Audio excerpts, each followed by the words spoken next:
I think it's great to be here. It's great that, first of all, Greeks are hosting this event, because I think it's giving also a specific dimension, because it's held under the auspices of the Greek presidency of the European Union. So at the same time, I think the environment here is very dynamic. You see a lot of people working on or demonstrating the specific solutions and research and innovation results. It's great to be here. I think with the Future Internet program, as we started it years ago, we are now entering what we call the third phase of the Future Internet program. And as you know, up to now we have invested substantial amount of money in this program. I think altogether, looking at the previous framework programs, it's about 2 billion euros, which is a lot of money. But at the same time, we are now entering the phase where all this wealth of knowledge which has been developed up to now is approaching the phase where businesses should take the best out of it. Yeah?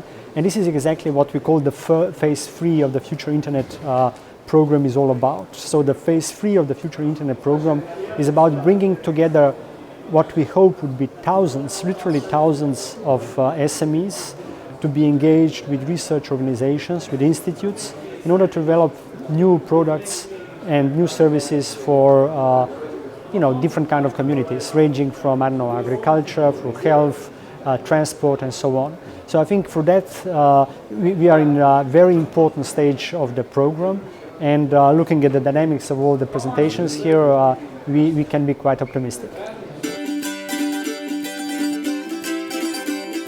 Yeah, I think the logic of Horizon 2020, the new funding instrument for supporting research and innovation in the European Union, is such that we would not like to have innovation in a ghetto. Yeah? We want innovation to be integral part of each and every research project.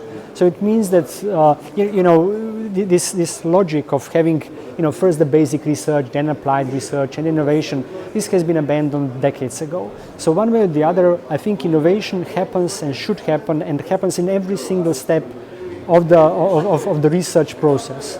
So I think through that it's very important to bring together with the research organizations, the SMEs in early stage of research, in such a way that they could look from their own perspective and identify the areas where they can develop specific services, specific solutions, and of course benefit from that.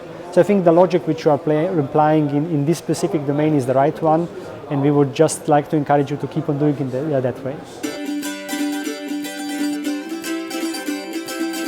I fully agree with you. I think the health domain is a domain which is very specific in such a way that, first of all, it is substantial part of the, if you want, it's a huge sector. Yeah? So it's really very, very big. I think there are some estimates that about 11% of the total GDP of the European Union is in the domain of the health.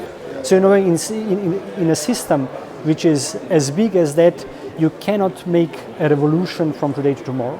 So you cannot just come with, if you want, with a big hammer and destroy things, but you have to see how you can address all the challenges which this huge system is facing.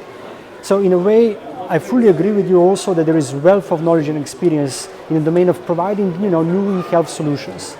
The main challenge, the way we see it on the European Commission, is actually in designing the new system, actually making the system of health, not the e-health system, but the health system prone for changes and accepting those changes, of course, with the respecting of all the challenges which are there, confidentiality of the personal data, challenges of that the people would have the appropriate knowledge and skills to use these new solutions and so on. So I think to some extent, the main problem or the main challenge is not in getting new solutions or new services, but much more on those who would be receiving those new solutions. But of course, the world is not that simple, So I think what is very important, and I hope that you do it in this way on your project, is that you have to engage and involve those who will benefit from these solutions in early stage, as early as possible, because you cannot develop a solution and say, here is it, use it, but you have to engage with the general practitioners or the nurses and the patients as well, in very early stage, so you can develop specific solutions together with them, because at the end of the day they will be the one who will be using them, and it's up to them then to open up to these solutions. European Commission, rest assured on that, is working very closely with health authorities of the member states. We have a special network which is working on the deployment of the e-health services, and also working on the preparing the national health systems in such a way that will be prone to take over these solutions. So I think through that we will open up the health systems of the member states in such a way that they will be much more open for this kind of solutions in the future.